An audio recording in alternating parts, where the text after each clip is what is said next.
السلام علیکم ورحمۃ اللہ وبرکاتہ۔ پیارے دوستو، اگر آپ حدیث سننا پسند کرتے ہیں تو اس چینل کو سبسکرائب کر لیں، شکریہ۔ بسم اللہ الرحمن الرحیم۔ آقا کی ذات پر محبت سے درود پڑھ لیں۔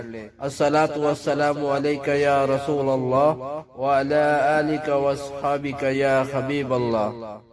حضرت عبداللہ بن عمر رضی اللہ عنہما نے بیان کیا کہ ایک شخص نے نبی صلی اللہ علیہ وسلم کی خدمت میں حاضر ہو کر عرض کی، میں آپ سے ہجرت اور جہاد پر بیعت کرتا ہوں اور اللہ تعالیٰ سے اس کا اجر طلب کرتا ہوں۔ آپ نے فرمایا، کیا تمہارے والدین میں سے کوئی ایک زندہ ہے؟ اس نے کہا، جی ہاں، بلکہ دونوں زندہ ہے۔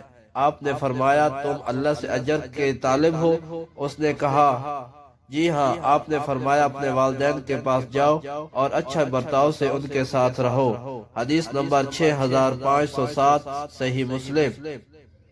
اگر ہو سکے تو اپنے والدین اور آقا کی ساری امت کے اصالِ ثواب کے لیے اس حدیث کو زیادہ سے زیادہ شیئر کریں۔ جزاک اللہ خیرہ۔